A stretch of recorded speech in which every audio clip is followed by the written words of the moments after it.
A Toolbox production with Baba Yaga Pictures. A toy play presentation of Archie Palma present. The Flash Star Volume 12.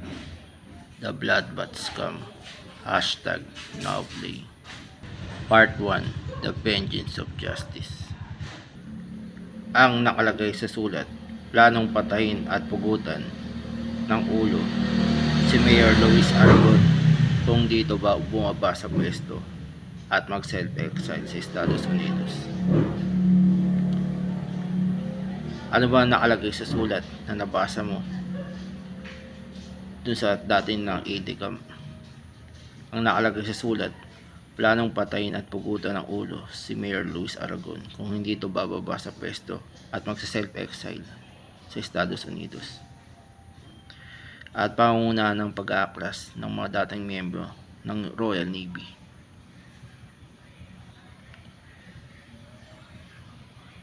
At kailangan gumawa ng paraan nila Marcela at Bernardo na maibigay ito sa Kongreso para masampa ng impeachment complaint sila Morales at Bibo. Bernardo, bakit ano yun, Senyora Marcela? Kailangan gumawa ng paraan na maibigay ito, sulat na to, sa may Kongreso para sa ganon ay may sampahan ng impeachment complaint sila Morales at Bibo sa gagawin niya ng masamang plano kay Mayor Luis Aragon. Maliwanag ba? Maliwanag po, Senyora Marcela.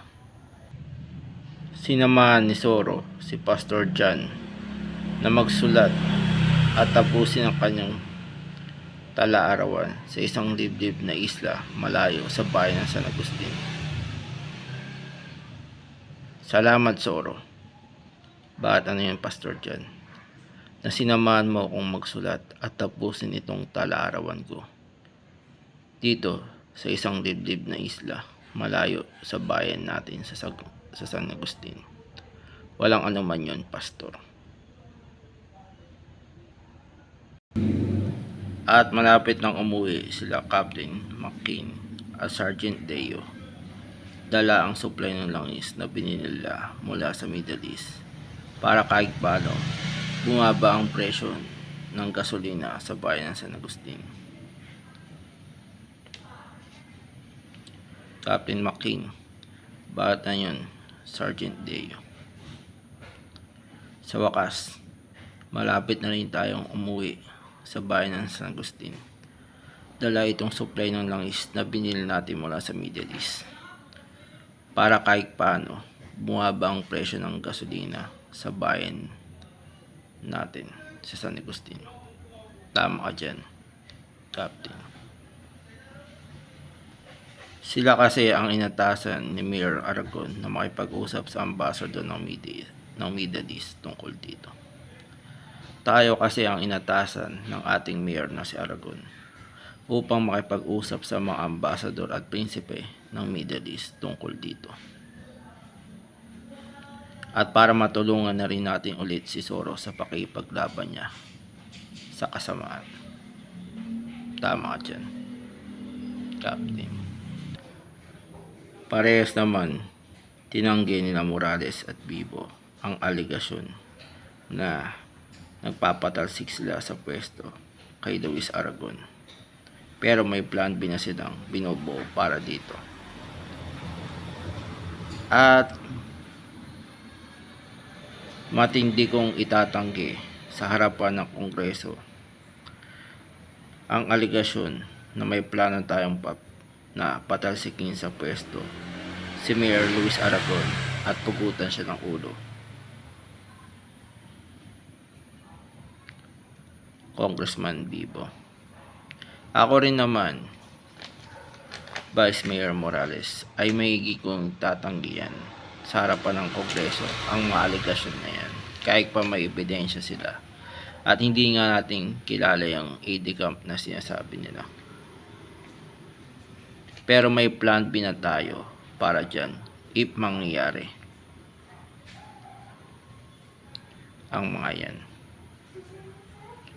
Talaga, may plan B ka nang nabuo sa sitwasyon na to. If mangyayari talaga to, tama ka dyan, may nabuo na akong plan B para dyan.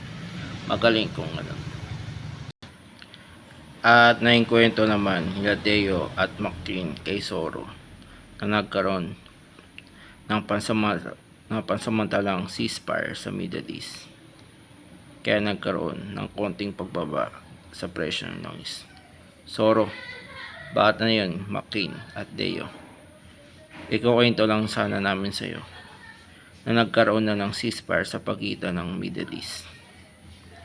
Kaya nagkaroon ng konting pagbaba sa presyo ng langis na dinala namin pauwi dito sa bayan sa San Agustin. Magandang balita yan kung ganun. Nasabi nyo na ba kay Mayor Luis Aragon yan? Hindi pa nga eh. Dahil nga, tinanggi nga rin na Congressman Bibo at Vice Mayor Morales ang aligasyon sa kanila sa Kongreso tungkol nga doon sa mga nilabas na sulat ni Senyora Marceda at Bernardo tungkol sa dating AD camp nila. Kaya hindi pa namin ito masabi kay Mayor Luis Aragon.